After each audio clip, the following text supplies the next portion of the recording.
காகத்தின் ஆசை. வணக்கம் குட்டீஸ். இன்று நாம பார்க்க போவது ஒரு அழகான கதை. ஒரு சின்ன காகமும் ஒரு அழகான மயிலும் பற்றினதுதான். நீங்கள் ஒருபோதும் நான் வேற யாராவது போல இருந்திருந்தா நன்றாக இருந்திருக்கும் என்று நினைத்திருக்கீங்களா? இந்த கதை நமக்கு தான். நாம் யார் என்பதை பெருமையாக உணர வேண்டும் என்பதை காட்டும் கதை. வாங்க கதையை ஆரம்பிக்கலாம். ஒரு அழகான காட்டில் காகி என்ற சின்ன காகம் வாழ்ந்தாள். அவள் சந்தோஷமாக பறந்து கா கா என்று கத்தி துள்ளி குதித்து விளையாடி கொண்டிருந்தாள். அவளுக்கு பல பறவை நண்பர்கள் இருந்தனர். எல்லோரும் கிளைகளில் துள்ளி சிரித்து விளையாடி மகிழ்ச்சியாக இருந்தார்கள்.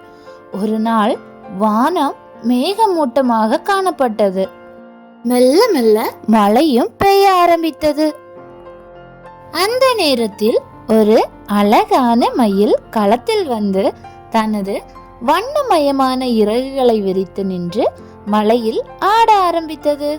அவனது இறகுகள் நீலம், பச்சை, தங்கம் என அழகாக பிரகாசித்தாள்.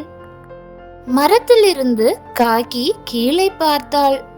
ஐயோ, நான் ஏன் இப்படி பொலிவாக இல்லை என்று கவலையுடன் எண்ணினாள்.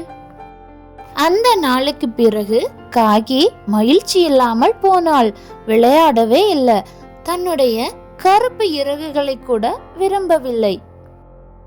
நான் மயிலிடம் சென்று கேட்பேன் என்று முடிவு செய்தாள். அவள் தனது சிறகுகளை விரித்து ஒரு நீண்ட பயணமாக பறந்தாள்.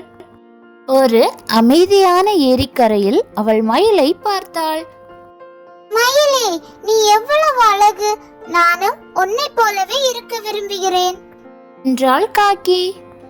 மயில் சிரித்துக்கொண்டே, நீ என்னை பார்த்து பொறாமைப்படுகிறாய்.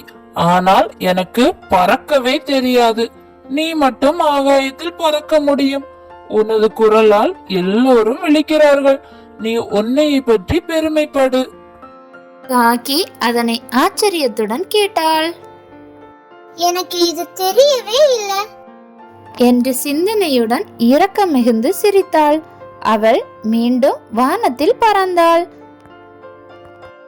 இந்த முறை மகிழ்ச்சியோடும் பெருமையோடும் கா கா என்று குரல் எழுப்பி சிரித்தாள். கதையின் நீதி: நீ யார் என்பதை அறிந்து அதில் பெருமை கொள். பிறரை போல ஆக தேவையில்லை. நீயும் தனி சிறப்பு மிக்கவனே. குட்டீஸ், இந்த கதை உங்களுக்கு பிடிச்சதா? வாழ்க்கையில நாம சில நேரங்களில் பிறரை போல இருக்க நினைப்போம். ஆனால் நினைவில் வையுங்கள், நீங்கள் தனிப்பட்ட திறமைகள் கொண்டவர்கள். திறமைகள் ஒவ்வொருவருக்கும் மாறுபட்டது. நீங்கள் யார் என்பதை நீங்கள் தான் உணர வேண்டும். நீங்களாக இருந்தால் போதும். அதுவே மிக அழகு.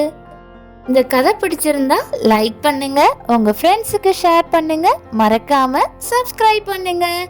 அடுத்த கதையில் சந்திப்போம். நன்றி.